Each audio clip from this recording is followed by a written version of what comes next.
نشست 213 محفل علمی و ادبی گنج سخن به مناسبت سالگرد شادروان ادبیاتشناس دکتر علم‌های فیلولوژی پروفسور عبدالمنان نصرالدین بخشیده شد. این محفل در اتاق تعلیمی فاکولته فیلولوژی تاجیک که به نام عبدالمنان نصرالدین گذاشته شده است، با اشتراک شاگردان و مهمانان دایر گردید. نخست راهبر محفل گنج سخن سید عمران سیدов سخن نموده درباره تأسیس و فعالیت محفل گنج سخن یادآور شد. واقعا در این خانه، در همین صنفخانه استاد عزیزی ما آخرهای عمرشان فعالیتی کاری داشتن، فعالیت علمی داشتن و همه ما و شما در حضور استاد، در صحبت استاد محض در همین صنفخانه بودیم. و امروز کافدره ادبیات کلاسیکی تاجیک تصمیم گرفت که همین درگاه، همین صنفخانه را به نام استاد عبدالمنان نصرالدین گذارد و تا جایی که دستم در کاران این صنفخانه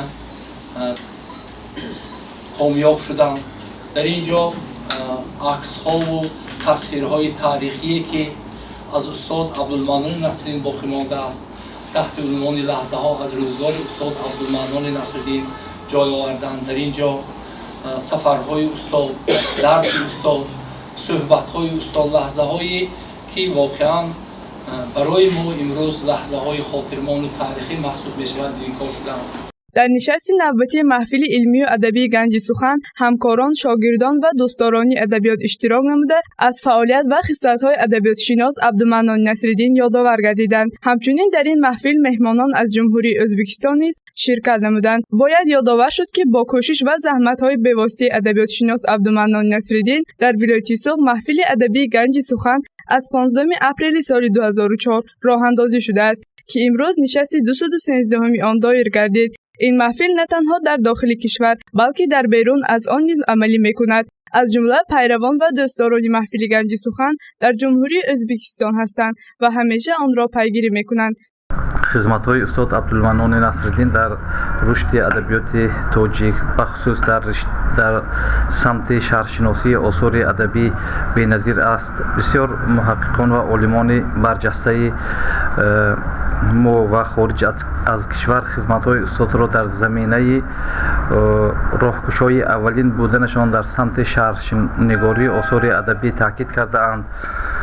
باعث افتخار است که استاد در طول فعالیت خود اثرهای زیادی تالیف نمودند و در این سمت نام خود را مهر جاودانگی بخشیدند. عبدالمنان نصرالدین 20 نوامبر سال 1953 در جماعت یاوه ناحیه باباجان غفورov به دنیا آمده است. بعد از ختم مکتب میانه دهه خود به فاکولته فیلولوژی دانشگاه دولتی آموزگاری لنین‌آباد داخل شده است. عبدالمنان نصرالدین بعد از ختم دانشگاه به حیث محرر روزنامه مهارت پداگوژی کار را آغاز نموده، بعداً در وظیفه‌های لابرانت، سرمعلم، دسنت، دکان فاکولته فیلولوژی کار کرده است. عبدالمنان نصرالدین در فعالیت کاری از لابرانت تا به عنوان پروفسوری رسیده است.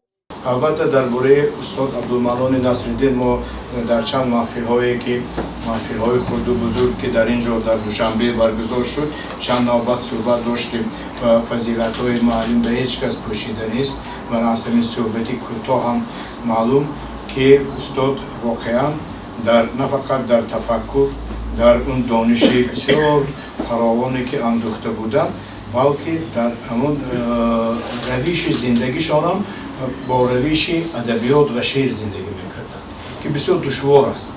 عادتا زندگی ما از کاری که میکنیم برای خودمان یا برای جامعه جداگانه میافتد. یعنی چیزی که ما میگوییم برای دیگران، برای خودمان رعایتش چندان لازم نمیشمریم و این یک چیزی معمول است. بسیار حالت ها با ما میبینیم و شخصیت هایی که در برابر اعتقادات درونیشان یک زندگی مناسب به همونی بیرونه دارن، یعنی با جمعیت دارن، نادر هستن و استاد از جمله همین گونه شخصیت ها بودن.